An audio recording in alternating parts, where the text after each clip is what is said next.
নমস্কার, কেমন আছেন সবাই? এলিয়ার গৃহকোণের আরো একটি নতুন ভিডিওতে আপনাদের সবাইকে স্বাগত। আজ শেয়ার করব পটেটো টাকোসের রেসিপি। তো পটেটো টাকোস বানাতে কি কি লাগছে? এখানে ময়দা আমি আগে একটু ডো বানিয়ে রেখেছি, আলু, সিদ্ধ আলু, আর লাগছে কুচানো পেঁয়াজ। এগুলোকে আমি গুছিয়েই রেখেছি যাতে তাড়াতাড়ি হয় রেসিপিটা। বড় বাচ্চা প্রত্যেকের ভীষণ প্রিয়। আমি একদম সিম্পল পটেটো দিয়ে শুধুমাত্র করছি। আপনারা চাইলে অনেক ভেজিস এর মধ্যে অ্যাড করতে পারেন, পনির অ্যাড করতে পারেন, চিকেন অ্যাড করতে পারেন, অনেক কিছু অ্যাড করা যায়, কিন্তু আমি শুধুমাত্র আজকে পটেটো দিয়েই করছি। আর টিফিনের জন্য কিন্তু ভীষণ আদর্শ একটা খাবার, এটা পেটটাও ভরে যায়, আবার একটু অন্যরকমও খাবার টিফিন হয়। তো এটা কিন্তু বাচ্চাদের বা বড়দের টিফিনের জন্য কিন্তু একটা রেসিপি, টিফিনেরও একটা রেসিপি। তো পটেটোটাকে আমি পুরো ভালো করে ফর্ক দিয়ে ম্যাশ করে নিয়েছি। এবার সাদা তেলের মধ্যে পেঁয়াজ দিয়েছি, পেঁয়াজ কুচিটাকে দিয়েছি, এটাকে গোল্ডেন ব্রাউন করে ভেজে নেব। একটু নুন দিলাম, নুন দিলে একটু তাড়াতাড়ি করে সফট হয়ে যায়। আর একটুখানি দেব কিন্তু এর মধ্যে হলুদ। আর ভীষণ তাড়াতাড়ি রান্নাটা হয়, এটা করতে খুব একটা বেশি সময় লাগে না, কিন্তু একদম অন্যরকম একটা খাবার, মুখটা একদম টেস্টটাও একদম অন্যরকম হয়। তো বাচ্চারা খুব পছন্দ করে, যার জন্য বাচ্চারা তো এক একদিন এক এক রকম খাবার খেতে ওরা পছন্দ করে। তো ওদের জন্যই ওদের কথা মাথায় রেখেই বা ওদের জন্যই কিন্তু এটা বানাচ্ছি। তো ভাবলাম আপনাদের সাথে একটু শেয়ার করি। এবার ওই ম্যাশ করা যে আলুটা ছিল সেটাকে ভালো করে মিশিয়ে নেব ওই পেঁয়াজটার মধ্যে। পেঁয়াজটা খুব সুন্দর করে কিন্তু গোল্ডেন ব্রাউন করে ভাজা হয়ে গেছে। একটু নুন দিচ্ছি। আপনারা আপনাদের প্রয়োজন মতো যদি এখানে চান যে কোনো অরিগানো বা মিক্সড হার্ব সেগুলো দিতেই পারেন, কোনো অসুবিধা নেই। তো আমি আজকে দিইনি কারণ আমার বাচ্চারা পছন্দ করছে না দেখছি ওটা খেতে, তো সেই জন্য আমি স্কিপ করে গেছি। ময়দাটা থেকে লেচি কেটে নিয়ে একটা পাতলা রুটি মতো বেলে নেব। ভীষণ ইজি একটা রেসিপি, কিন্তু খেতে দুর্দান্ত লাগে। তো এই যে আমি কিন্তু এটাকে ভালো করে একটু হাতের সাহায্যে পিঁড়িতে আর একবার ডলে নিয়েছি যাতে ভালো হয়, স্মুথ হয়।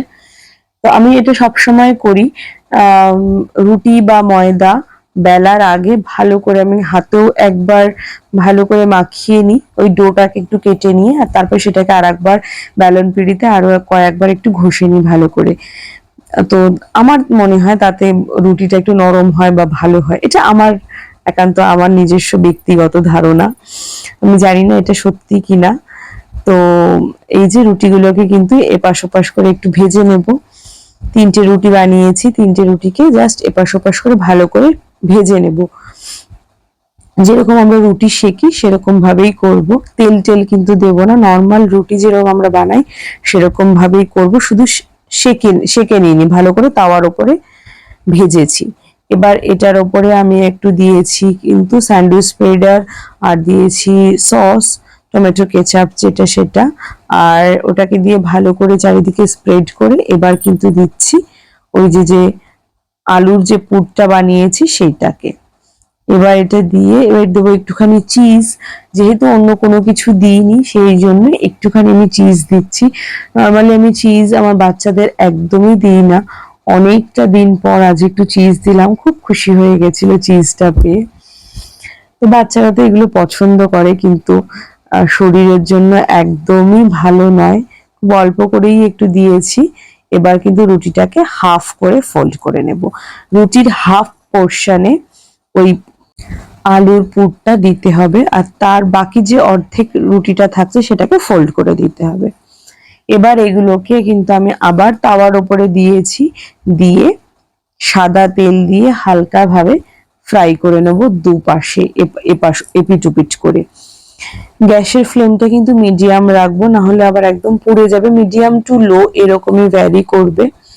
যেমন করে আমরা পরোটা ভাজি ঠিক সেরকম করেই এপাশ ওপাশ করে ভেজে নেব সুন্দর করে। যে দেখুন এই পাশটা আমার হয়ে গেছে, এবার জাস্ট উল্টে দিচ্ছি সুন্দর করে। একটু আস্তে ধীরে ফ্লিপ করলেই কিন্তু কোনো জিনিস বেরিয়ে আসবে না, যেহেতু আলুটা রয়েছে, তো আলুটা একটা বাইন্ডিং এর কাজ করে, আরো চিজ দিয়েছি, চিজটা মেল্ট হয়ে আরো বেশি বাইন্ডিং এর কাজ করবে। এবার এটাকে আমি ভালো করে উল্টে পাল্টে একটু ভেজে নেব, যাতে সবটা দিক সুন্দর হয়। এই সাইডটা হয় না অনেক সময়, তো সেই জন্য ওটাকে একটু খাড়া করে ধরে রেখেছি, যাতে, কারণ দুটো সাইড তো হয়ে গেছে, এবার মাঝখানের জায়গাটা, যে ফোল্ডের জায়গাটা, ওই জায়গাটা দেখছি একটু হয়নি, তো সেই জন্য ওটাকে একটু সোজা করে ধরেছি, হয়ে যাবে তাড়াতাড়ি। যেহেতু পাতলা করে বেলা রয়েছে পরোটার ওই বেসটা, রুটির বেসটা, তো তাড়াতাড়ি এটা হয়ে যাবে। তো এই যে হচ্ছে পটেটো টাকোস আমার একদম রেডি টু সার্ভ। আমার এই রেসিপিটা আপনাদের কেমন লাগলো অবশ্যই আমাকে জানাবেন কমেন্ট করে। আর আমার এই রেসিপিটা যদি আপনাদের ভালো লেগে থাকে তাহলে অবশ্যই লাইক শেয়ার কমেন্ট করে আমার পাশে থাকবেন। আপনাদের মতামত ভীষণভাবে গুরুত্বপূর্ণ আমার কাছে। তো আজ এই অবধি, আবার দেখা হবে অন্য কোনো দিন অন্য কোনো ভিডিওতে। ততক্ষণ পর্যন্ত ভালো থাকবেন।